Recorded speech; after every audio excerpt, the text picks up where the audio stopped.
Welcome to the Gay Buddhist Forum, where teachers from all schools of Buddhism offer their perspectives on the Dharma and its application in modern times, especially for LGBTQI audiences.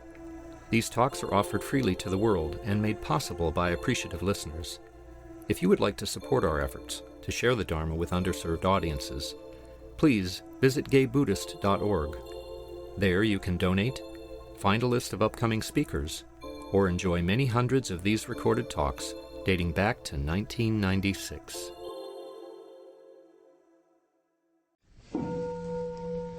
So welcome back. Our tradition is to go around and introduce ourselves before we hear from our speaker, and then we'll have the Dharma talk. Is there anybody here for the first time or coming in after a long absence? Welcome. Welcome to both of you. Welcome to all three of you. Let's make sure to say hi to our newcomers. So let me start with myself. My name is Oswaldo. Brad. Peter. AJ. My name is Cass. I'm Jack. I'm Shantanu. My name is Ray. My name is Francesco. My name's Joe. I'm Jerry. My name is David. Jeff. Jim. Don. My name is Roy. Ira. Jay. My name is Joe. I'm Hal. And Larry. I'm Clint. Grisha. Joe. Michael. I'm George. I'm Bob. My name is Rich. My name is Michael. My name is Philip. I'm Greg. Michael. Harvey. Benjamin. I think we covered everybody. Again, welcome to the people here for the first time. So it's my pleasure to introduce Pamela Weiss. Pamela has practiced in the Zen and Theravada traditions for Buddhism for 25 years, including several years of Zen monastic training. She completed teacher training with Jack Kornfield through Spirit Rock. She leads a Wednesday evening sitting group and at SF Insight, and teaches classes, workshops, and retreats internationally. Pamela is also the executive coach and the founder of Appropriate Response, a company dedicated to bringing the principles and practices of Buddhism into the workplace. So, welcome, Pamela. Thank you. I listened to my description and I thought, wow, that's really impressive. Whoever that person is. So lovely to be here with all of you.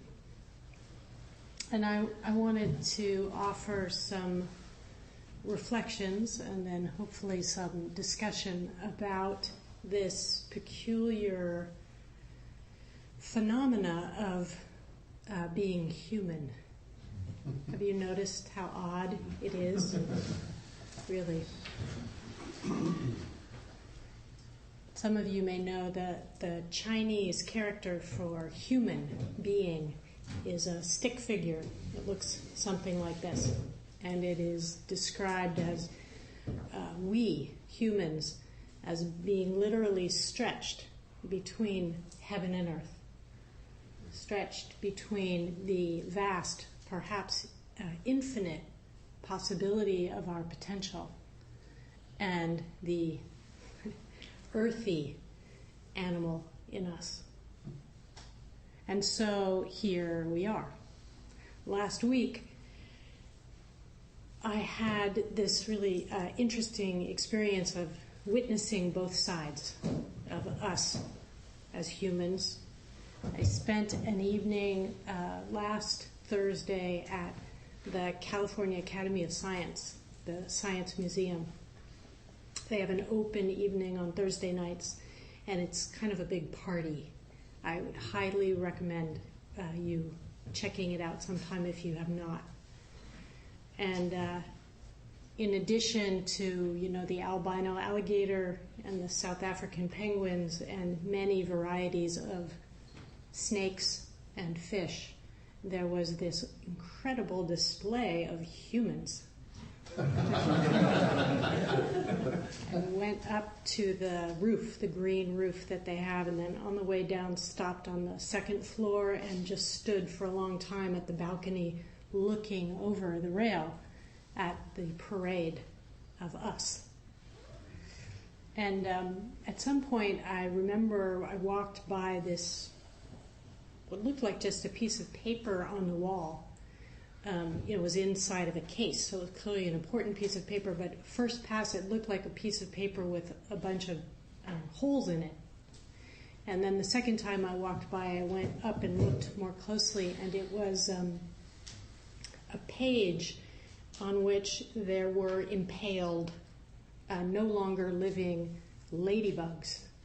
I learned later, actually called ladybirds. And this was a display to demonstrate diversity. Because it said, even though my first pass, all I saw were spots on the page, looking more closely, I saw all of these bugs, but it turns out that every one was different. Each one was unique. And there was this great sign to the side of the ladybird display that said, if you want to see diversity, look around. So there it was, in this evening, in this kind of celebratory fashion of our uniqueness, of our, really, the vast potential and beauty of being human. And then over the course of the next week, I read, as many of you probably have read, if you dare to pick up the newspaper or listen to NPR or some version of that, this series of stories that described, well, it's continuing to unfold, right? The not perhaps so surprising discovery that the shootings in Ferguson were not, in fact, the result of an error of a single human being, but were in fact due to a pervasive institutional bias. And I read in the newspaper that despite states who had passed and now legalized gay marriage, there was pushback in various courts to not allow gay couples to share the same privileges as non-gay couples. And I read about a young woman at school at UCLA who was denied initially the ability to sit on the leadership of some kind of school council because she was accused of being potentially biased because she was Jewish. And I read, as we read continuously, about the ongoing dearth of women in positions of leadership in business and politics. So there it is. Racism, homophobia, anti-Semitism, misogyny. What are we to make of ourselves, right? The good news is that Buddhism and Buddhist practice has some, I think, very useful things to offer. And like most real spiritual traditions and practices, the question of being human and what it means to live a full human life is right at the center. What I am particularly fond of in the Buddhist tradition is that in addition to philosophy, it is also very practical. That Buddhist practice gives us things to do, practices to engage in, so that we can tilt the needle, as it were, toward our potential rather than I'll say it this way, that we can tilt the needle toward our big-mindedness rather than our small-mindedness. Sometimes in my coaching work with people, I describe that all of us humans, it's like we're looking at the sky through a straw. And is that the sky we see? Sure it is. But is it the whole sky? No, it's not. And what tends to happen is that, especially as we get older, we get more and more attached to our circle of sky. We get kind of comfy in there. The circle of sky that we know is what we know. It's familiar, it's known. The rest of the sky becomes, some kind of threatening other. And yet, if we pay attention, I think all of us will feel at some point the pinch of the edges of our own straw of knowing, don't we? We begin to feel that as comfortable as it is, it becomes a kind of prison. It has its limitations. And there's a deep longing in us, I think all of us, to see, to feel, to experience a bigger sky.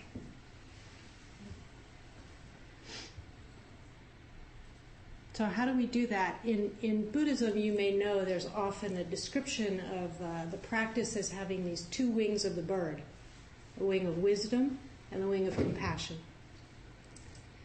And wisdom has to do with clear seeing. Compassion has to do with seeing in a way that's infused with kindness. And it's described that if we have one without the other, it's a little rough going. Right? If we have really clear seeing, but we're not kind, then as true as what we may see is, or as true as what we may say is, pretty much nobody wants to hear it, right? Those sharp truths can just be too much to hear. And yet, if we just wade over to the side of compassion, the wing of compassion, then we can be very, very kind, but not very skillful. This, I think, is the dilemma that so many people face that we call burnout. So Pema Chodron describes this phenomenon of what she calls idiot compassion. It's sort of the compassion of running ourselves ragged to try to help without actually having the wisdom to know what it really takes to do that. This is a useful frame. Today I want to try to talk a little bit about these same two principles with a little bit different language. Sometimes when we use different language, we can see things in a slightly different way. So rather than wisdom and compassion, I'd like to talk about awareness, mindful awareness, and love. So let's start with mindful awareness. I read something recently that said in the LA Times, it recently was described that mindfulness is now officially a buzzword. Yeah, a buzzword. So those of us who've practiced for some time will smile at the irony of this. Mindfulness is in fact the English translation of the Pali word sati, which points to this amazing, unique capacity of human beings. It's referred to as Homo sapiens sapiens. The double sapiens refers to our unique capacity to know that we know. We have this amazing self-reflective awareness. Yet, how many of you learned about that in school? I didn't. I had to haul off to the Zen monastery to get my dose of it. Right? And this is, in fact, one of the benefits of mindfulness being a buzzword, of the spreading, of the opening, of the way in which mindfulness is now everywhere. It's in the schools. It's in hospitals. It's in prisons. It's in workplaces. This is good. And yet, there can be a downside as well. So I like now to use the term mindful awareness rather than mindfulness because it points to this phenomena of awareness which is so important, such important context for understanding what we're doing when we practice mindfulness. So what is awareness? I will give a description pulling from a story from the late, great David Foster Wallace. Some of you may know the story from his speech, graduation speech at Kenyon College. And he describes these two young fish are swimming along in the ocean. And as they're swimming, they pass an older fish who's swimming in the opposite direction. And as the older fish swims by the two young lads, he nods at them and says, "Morning, boys. How's the water?" And the two young fish nod and continue to swim along. And a little while later, one of the young fish looks at the other one and says, "What the hell is water?" So awareness is like this. Awareness is the water we swim in. Awareness is the gift that we're given when we arrive in these strange bodies here on our planet. You can't make awareness happen. Let's just try a little experiment right now. 30 seconds.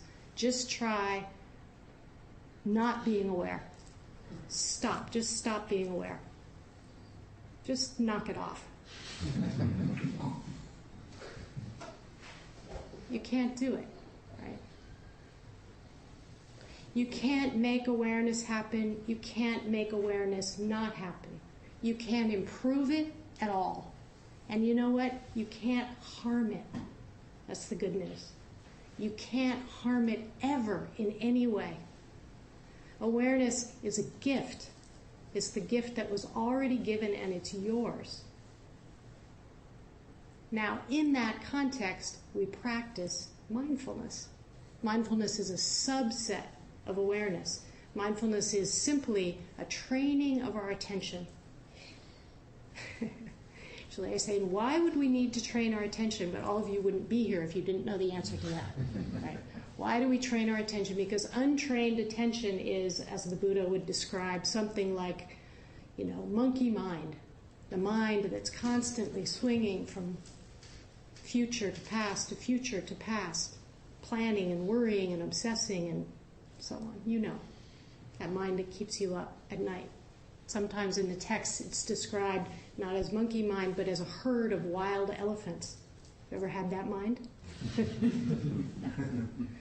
So mindfulness is fundamentally a training of our attention to help us get here, to help us come into the present, to come into the moment, to actually be here for what's happening, so that we can appreciate this peculiar phenomena of being human. Whether it's pleasant or unpleasant, whether we like it or not, it's hard to really appreciate it when we're not exactly here for it.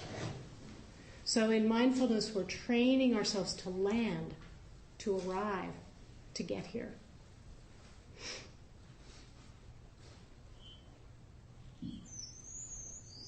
Now,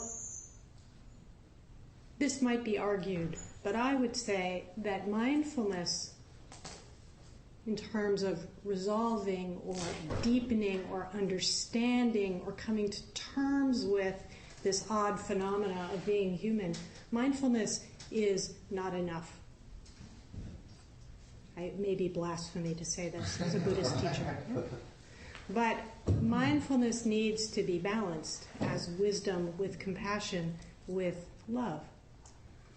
That the quality of attention we bring is as important as the attention we bring. How we pay attention is important. We can pay attention in a very judging way, a cutting way, or not. Now, I think we're kind of mixed up about love. Here's the punchline, which is that what I mean by love is that love is exactly how awareness expresses itself. Love is the active functioning of our clear seeing, of our wisdom. It was Ajahn Sumedho who said, love is wisdom's natural radiance. It's the expression of something. We have, in America in particular, managed to somehow reduce love to something like, romantic love only, and even worse than that, hearts and flowers and Hallmark cards, some version of being nice. That is not love. I don't mean love even as a feeling or an emotion, but as a force.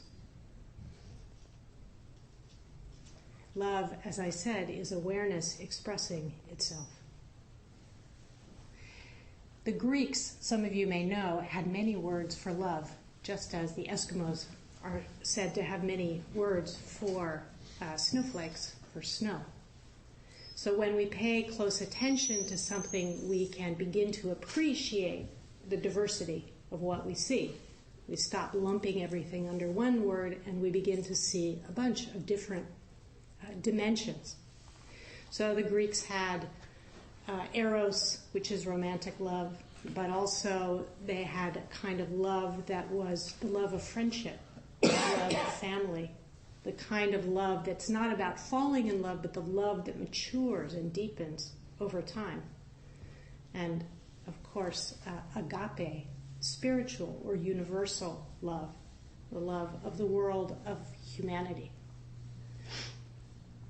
And I think if we look under all of those different definitions of love, past the, how would I say, the arising and passing, the fluid feeling or feelings that come and go, what we see underneath is this pull, this force.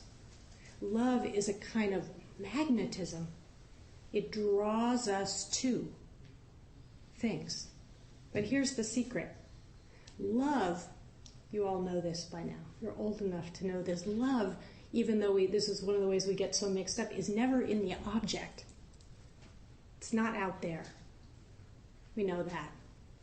What we may still think is that love is in here. But actually, I would propose that love is that force. It's that pull. It's the magnetism in between. It's what joins us together. It is, in Buddhist language, the truth of our interconnectedness. It's that fabric of interconnectivity. In Buddhism, of course, we also have different words for love. We have the traditional teaching of the Brahmaviharas, these boundless qualities of the heart. When we say heart, we have to understand that heart and mind are actually one thing. In Buddhist teaching, they aren't quite so delineated as they are in English.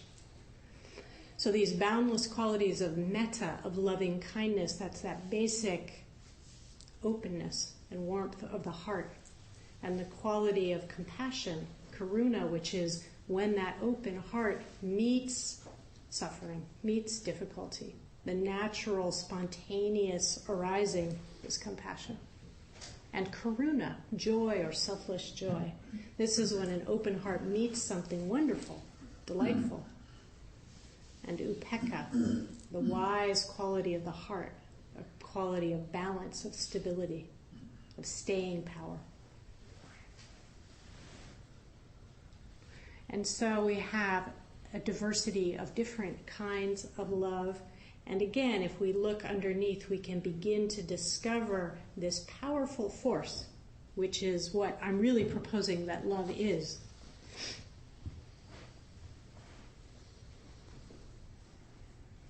When I was a very young Zen student, I was in really my first weeks or months of practice.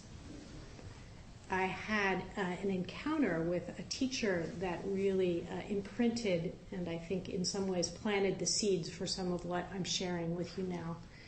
And the teacher's name was Kobanchino Roshi. He was a Japanese priest who came over in the 60s to support Suzuki Roshi, who was the founder of San Francisco Zen Center. And I met him and he gave a talk at San Francisco Zen Center one evening. And I always laugh at myself because I remember saying to my friends, "Oh, I'm going to hear this talk from this guy, Cappuccino Roshi." It was unintentional irreverence on my part. And what I remember was that he came into the meditation hall, the Dharma hall at the Zen Center in the city, and I don't actually remember anything he said in his talk, but I remember him. He was the first time really that I was deeply impacted, imprinted by someone with so much what I would now call presence. And the way that he moved through the room and sat. And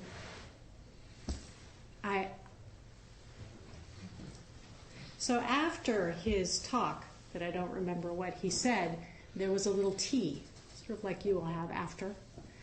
And a bunch of people gathered in the back end of the dining hall at the Zen Center, and Kobun came in and he sat himself down and he adjusted his robes, and there was this beautiful tea set on the table in front of him. And he very slowly poured himself a cup of tea, and he took a sip, and he put the cup down, and he looked out at the audience and he said, "Any questions?" And my hand shot up. And I was too young in my practice at that point to know that was kind of an uncool thing to do. You're not supposed to really ask questions, and especially you're not supposed to ask them with that kind of enthusiasm, but I didn't know that yet. So I said to him, "What is the Dharma?"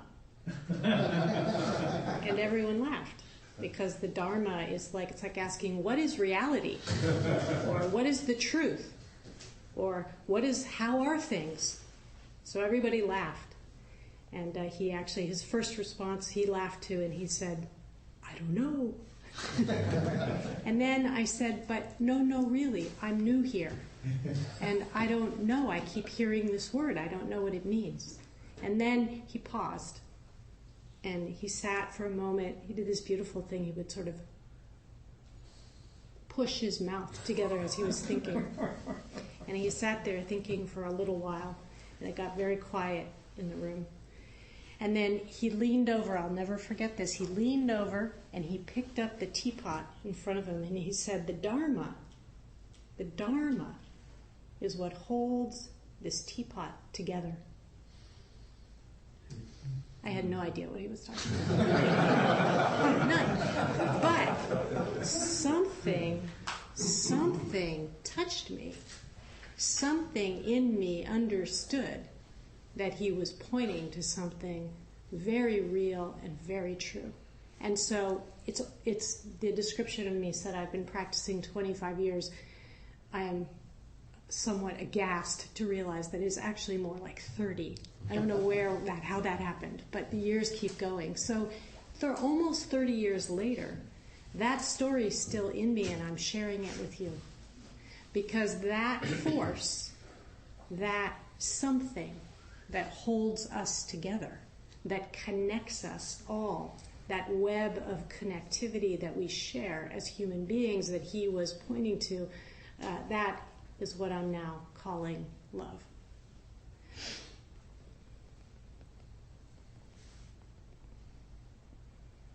Sometimes when we think of the web of connectivity, it may feel a little fragile, and certainly with some of the ongoing disasters that we hear about daily for our planet, it feels a little fragile. But I think that love is an incredibly strong force. We think that survival is at the core of us, the need to survive. And yet all of us have heard stories, about the strength of a mother lifting a car off of the body of her child trapped underneath. A friend of mine told me this story recently about a guy who had fallen onto the tracks, the subway in New York, and he was between the tracks, but he fell because he was epileptic and he was thrashing. And a man standing on the platform jumped down and laid his body over this man so that he wouldn't be flapping and flailing, and allowed the train to pass over the two of them in between. He flattened himself. Now, if survival was our only, sort of inner strength, our strongest pull, that would never happen.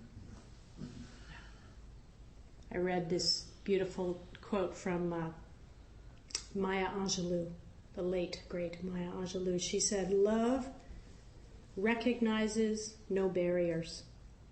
It jumps hurdles, leaps fences, and arrives at its destination full of hope." If there's anything we need, I think, in our world today, this odd phenomena of being human. It is hope. And so we need all of us odd humans, I think, to find a way to come into our own presence, to land in the moment, to get here, to tap into the vast capacity of awareness. And we need to express our unique song, our way of expressing our love, the love that is that expression of awareness. If ever there was a time that it was true, I would say our planet, a dear friend of mine calls it our tender, aching world. Our tender, aching world needs us, needs each of us and all of us to express our love, to sing our song. So thank you for letting me share some words, my song this morning, and would love to hear questions, reflections, anything you want to share about your experience of being human, or have some question or thought about. Please feel free to ask or offer. Please. Thank you so much. You've touched on a great many tendrils of the subject. And one thing that happened to me during this sitting today was an experience of finding my... when I sit, I really am working on just letting thoughts go by and continuing to be present. But today, I experienced those thoughts as stories that were much more interesting than sitting and being. And it makes me think of how we are dominated by our stories. Mm-hmm.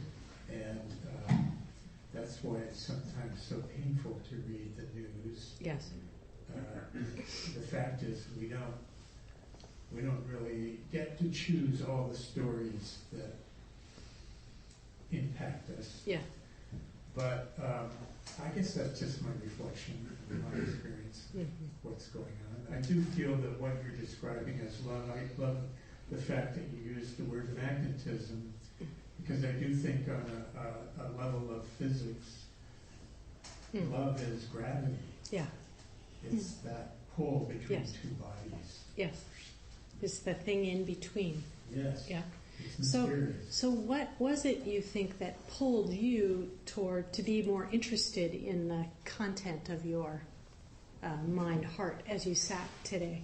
Well, I have a very creative mind that can come up with all kinds of plots and reflections and stories and plans. You know.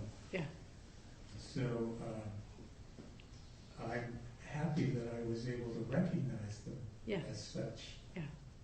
I ask in part because I think that it is one of the places we can get confused about what we're up to in practice, in mindfulness practice in particular. I have been on a bit of a soapbox given the sort of proliferation of secular and popular and science-based, and it's all based on the brain kind of versions of mindfulness. I am actually very happy that mindfulness is spreading. I'm not so happy about the reductionistic part of it. So I often say, let's be really clear. Mindfulness may help you calm down. It may quiet your thoughts. It's possible. And we live in a culture where quieting down, for us, not a bad thing. We live in a go, go, go culture, especially the Bay Area.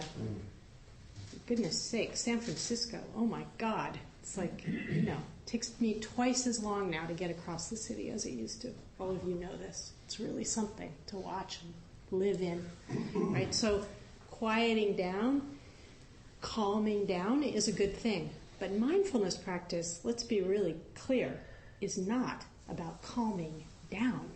Mindfulness practice is about waking up, right? So we can get confused in thinking that when we sit, we're supposed to somehow squash those thoughts. We aren't. What we are supposed to do is notice, just as you said, to notice what's there, and perhaps to notice not just the content of the story, which sometimes, as you said, it can be very interesting. I have a few interesting thoughts too from time to time. But we also can notice the phenomena of thought itself. Wow. Right? We're just sitting there. And what's going on? Right?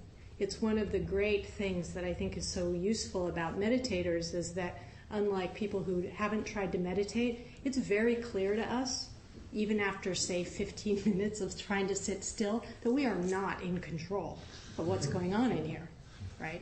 That is not how it works. And trying to control it, trying to get a pinch-tight circle around it is, well, futile, right? And, frankly, painful. So that can't be the point. But it is rather to see the arising and passing of thoughts as a gift from awareness, without getting so caught up necessarily or tangled up in the storyline or content, thinking, oh, this is my thought, and now, therefore, I have to go do or stop doing something. We carry it a little too far.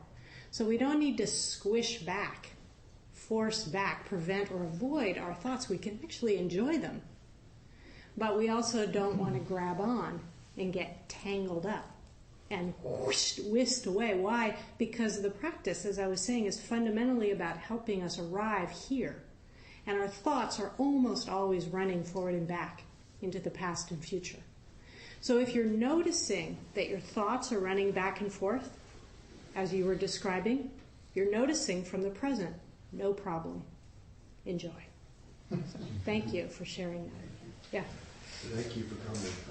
It's a very inspiring talk.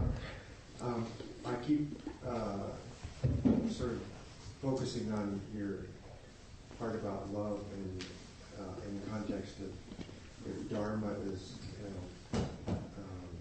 the universe lawfully unfolding, say, that's one other definition. And sometimes it doesn't appear very compassionate. I'll say. It's very fierce. Yes. Is that lawful unfolding love? Yeah, I would say the lawful unfolding is love, but it's not only love, right? I mean, what we know, because it would be naive to say, oh, everything is love. What we know is that things get tangled up. We know that there is awareness expressing itself as love, and there's also massive confusion. This is built into the First Noble Truth. When the Buddha said there is dukkha, there is suffering, there is difficulty in life, he didn't say that it's our fault. He said that kind of suffering is based on confusion.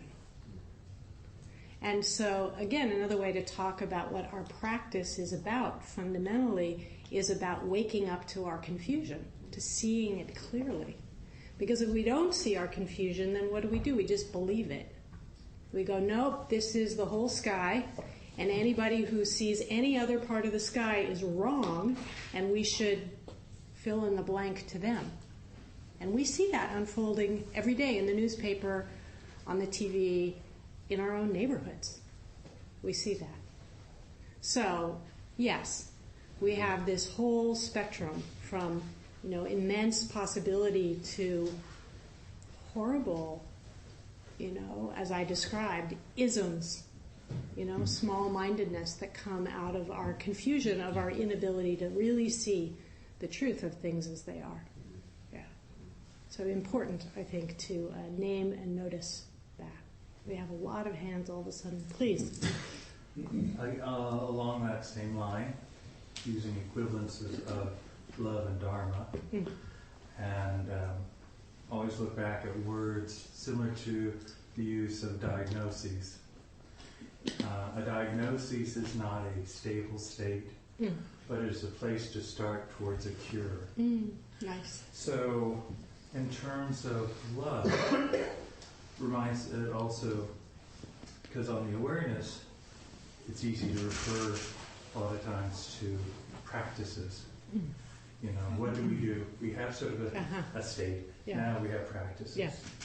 So in terms of using the word love, practices, I'm assuming, are like calm abiding. And also in terms of like Brother David Steindl-Ross, when he used the term forgiveness, he used the term of forgiveness of not so much forgiving someone or absolving someone, as much as getting us back over into life. Yeah. And so in terms of, I'm getting a sense that that's sort of the flow of your sense of love is that aspect of the awakening heart to give itself back into the world and recognize that it's one with a broader heart. Yeah.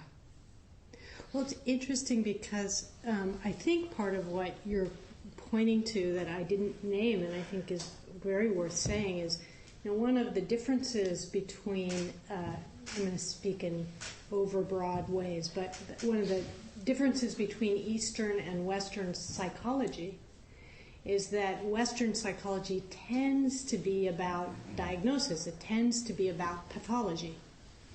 Where Eastern psychology, Buddhist psychology, includes that, but also it includes this whole range of capacities to cultivate positive states of mind and heart. It's what the Buddha described as our learning to incline the mind. Incline the mind. Again, mind in Buddhist terminology actually means mind and heart. The word is, the Japanese or Chinese word is shin. And it's not one thing or the other, it's both. So we can practice mindfulness, but we can also practice inclining the mind. And much of Buddhist teaching, if you read it, are these long lists of qualities, things like patience and perseverance and generosity and forgiveness. And so that's also an aspect of what the practice is about. It's not just about calming down, and it's not just about being aware, but it's also beginning to infuse these kinds of positive qualities, which is not forcing, and it's not denying, and it's not, but just knowing that it is possible for us to tune ourselves that way. Yeah. Does that respond? Oh, yeah. That's fine. Okay. Please. In the beginning you talked about the stretching. Yeah. And it's always been something that I've really sort of connected with. And one aspect of it that I think it's overlooked is that if you look at the base level, you really are looking at a view of participation. And if you look at the higher level, you're really looking at a view of creativity, of creation. And relating to it from that perspective shows us that, you know, we really need, since it's easy to participate, to be basic, which are qualities of being human, to really aspire to this creative aspect, not in the sense of being able to produce something, but in the expansive qualities of creativity. Yeah, yeah, it's a beautiful, beautiful way to say it. I think when I think of creativity, I think of, you know, the term from Suzuki Roshi about beginner's mind. That's really the essence, the source of creativity is that willingness to let go of what we already know, to be willing to be open to the unknown, to the mystery, to that then allows that kind of creativity to come online, as it were. So yeah, thanks for that. In the back. I enjoyed your story about being a new practitioner and asking the Zen master about the meaning of Dharma. Yeah. And your knowledge base is now significantly larger now than it was at that time. Yes. I'd like to hear how you would answer that question if there were a new practitioner in front of you. What is the Dharma?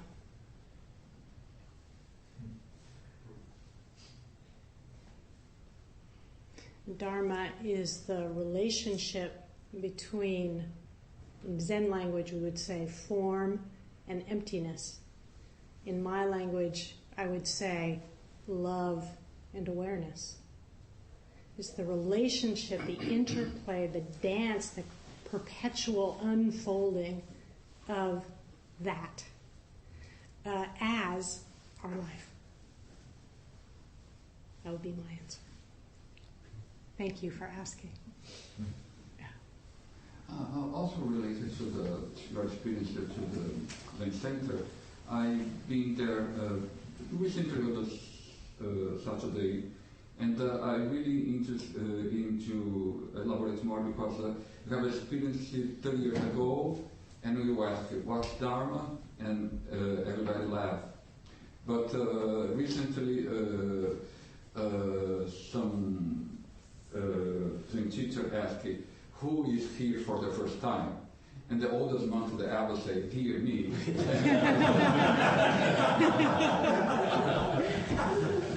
So I think there is evolution, and I create my own metaphor. If you agree, I was thinking that when Suzuki Roshi said that the teapot is the Dharma, I was thinking maybe he was trying to say the tea is the Buddha, the teapot is the Dharma, and the teacups are the Sangha. That's very nice. So I just want to be clear. It was not Suzuki Roshi, it was Kobanchino. So I want to make sure we attribute that.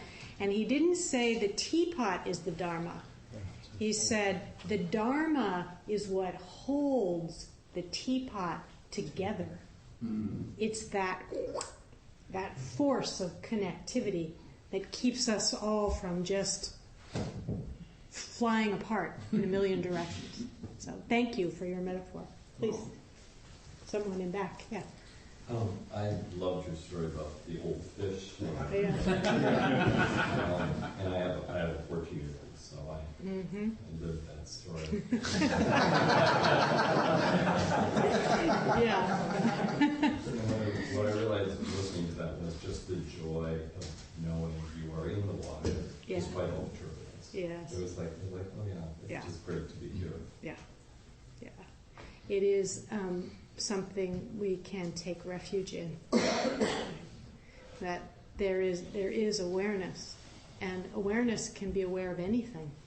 It can be aware of the worst crap unfolding on the planet, and it can be aware of the most sublime states of consciousness. But the awareness, as I said, it's a gift. It's here, it's ours, it is beautiful, it can't be harmed in any way. And when we start to see that, as you're saying, there is tremendous joy. And it's not that kind of like go out and party, yippee-yi-yo-ki-yay kind of joy. It's a really deep, rich, quiet joy that can bring a sense of delight and of wonder even in the midst of difficulty. And absolutely, we will all have our share of difficulty. We already have. And our planet as well continues to have its. And so without that awareness, without the knowing of that awareness, and without the knowing of that power of love, boy, it's hard, isn't it? I mean, it really is. I have a teacher who said, there are a few things that we know. We know that we're here for a short time, and we know that we're here together. And that is awareness and love. Those two sides. Please. Thank you for your talk, and it's perfect timing. Yesterday I was at Berkeley at Greater Good Center. Albert Hansen gave a talk, and his big thing is our brain is like Velcro for the negative and Teflon for the positive.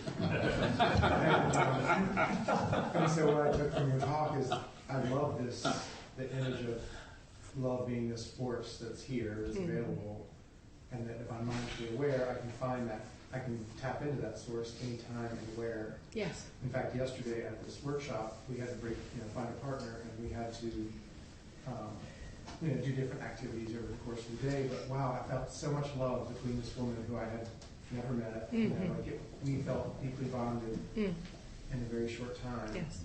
And it just makes me think, like, if I'm mindfully aware, I can find that love around me all the time. I can be pissed off in the grocery store line, or I can turn to the person next to me and be like, wow, how are you? Or tap into some love that's there. I'm like 80% obsessed with kindergarten because I'm a teacher, and like in my classroom, I focus on I'm really tuned in negative, like behavior and academic standards and lesson plans and all this stuff. And on Friday, I was in that mode. I was kind of like rushing around the room and directing the children, and this little girl came up to me, and I almost brushed her off because she's often an intense behavior problem. She's been kicked out of the after-school program. She's been suspended. Her mom coming for meetings, and she said, "Look," and she held up a whiteboard and she wrote, "I love you, Mr. Haywood." And she did it in a kid way, where like she ran out of space to write my name, so she would. And I just stopped. Yeah. And I took the board and wrote, "I love you too." And like it was there. Yeah. But I was not mindfully aware of anything like that in the room at the time. Yeah, it's there's a great line from Suzuki Roshi who said,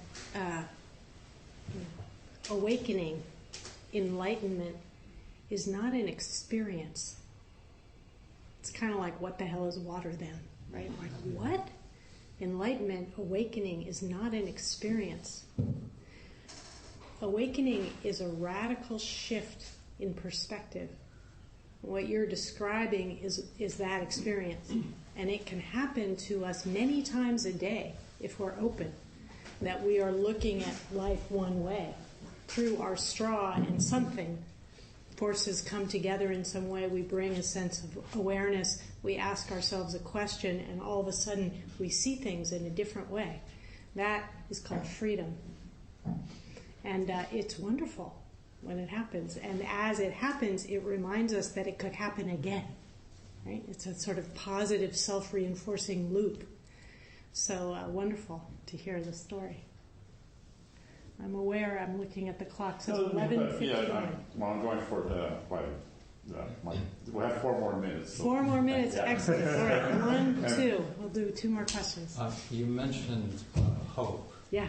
And often in the Buddhist context, I see hope referred to in ways such as abandon all hope, or so that it may be an obstacle or a kind of delusional. Yeah. So I'm just wondering if you could share what you think is a skillful way to hold hope.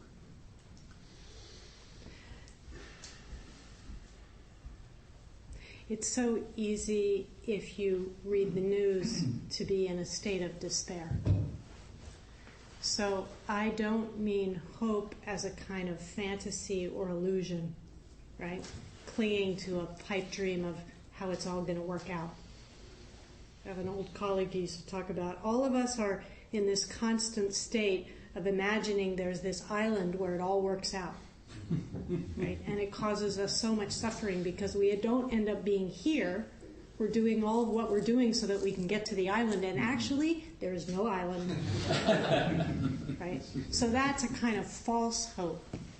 What I mean by hope is really just to take the edge off of potential despair, to hold that possibility that we can grow and learn as a species, that as much as we read about all of the difficult things, that there are also wonderful things. So more in that regard. We don't want to cling to hope as some future event. We want to bring hope into our life as a willingness to open our eyes to see what's possible. More like that. It's a really good question. Thank you. I think there was a question. One more over here. You kind of addressed what I was wanted to say. Was first of all, thank you for speaking. But you mentioned the things like you watch on the news, and you even mentioned different aspects like homophobia and wars and stuff. And my question really is this confusion that I've been struggling with is I can't I have a problem just knowing that I belong to that species that is capable of that. And it's interesting how, as a only human living beings on the planet that we are capable of torture Yes. or something like that. And I really am struggling with it. And a lot of times I just can't watch the news. I can't do it. And there's a part of me that I can't even have it around me now. It's got to that point. And so part of me feels like, well, if I don't give it my attention, maybe I will lessen the reality of that it exists. And there's a part of me that the part that you just mentioned about the hope. And I really have to admit, there's that feeling of hopelessness for us as a species or as changing because of the amount of the negativity that we're bombarded with.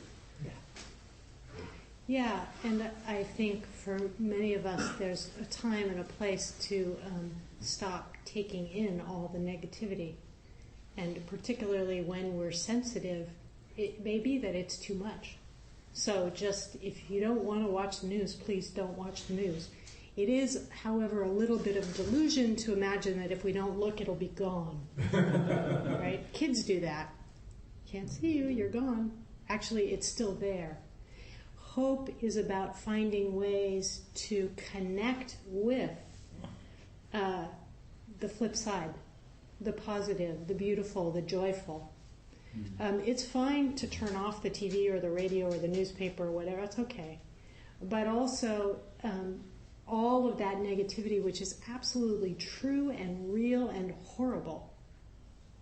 But we need to find ways to also fill ourselves up with the beautiful and the wonderful and the loving. Because both are true. This is the deal. This is what I was trying to say at the beginning about how weird it is, how odd it is to be human. We are not one thing or the other. We're both. And part of Buddhist practice is about helping us live with that internal paradox and ambiguity. It is absolutely out there in the world, and frankly, it is absolutely inside each one of us. We all have both sides in us. And so we look for ways to, the Buddha talked very clearly about it's important who you keep company with. So please don't keep company with, CNN. Right? Or Fox. Yeah. I mean, it's pretty rough right now to read anything and have it be. So sometimes you go on a media diet, no problem. But please don't turn away from all humans. Please don't turn away from beautiful art and music and nature and beings like this. Because we need that. We need that too. It's food, it's nourishment for us. So, and we all find our way, what's appropriate at different times in our life.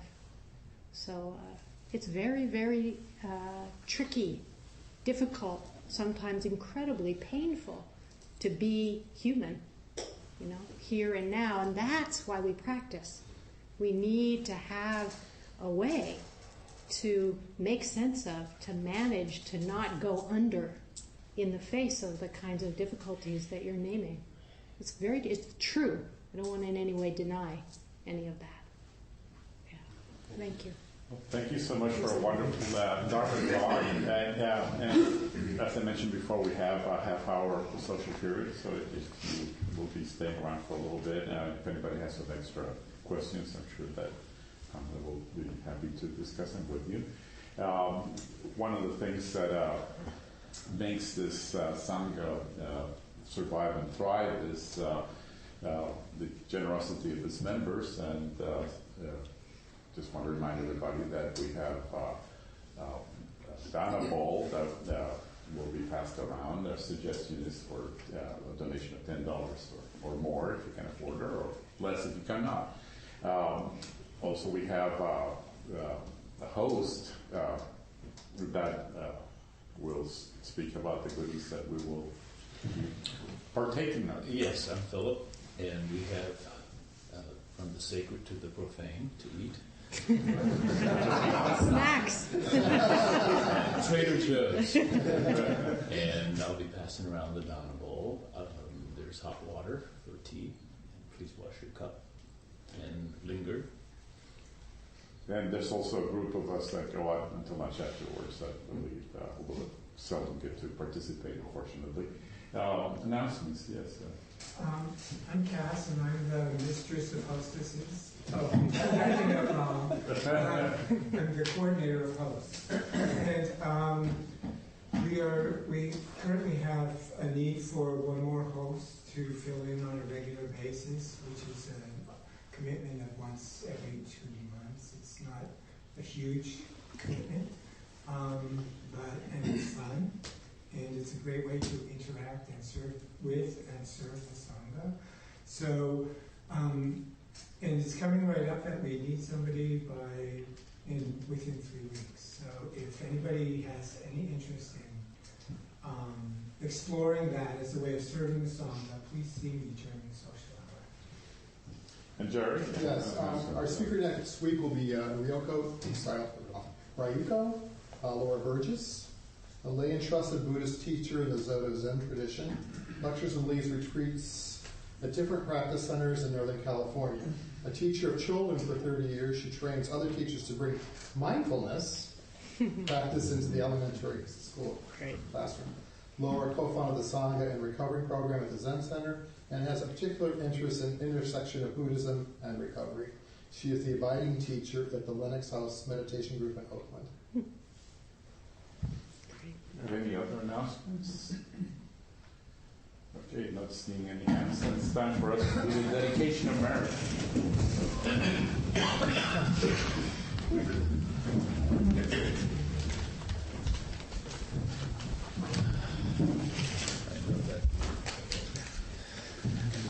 Sure.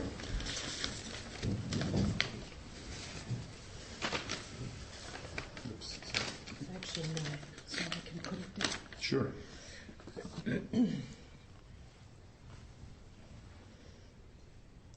By the power and truth of our practice here together today, may all beings have happiness and the causes of happiness. May all be free from sorrow and the causes of sorrow. May all know the sacred happiness that is sorrowless and live in equanimity without too much attachment or too much aversion, knowing the equality of all that lives. Thank you.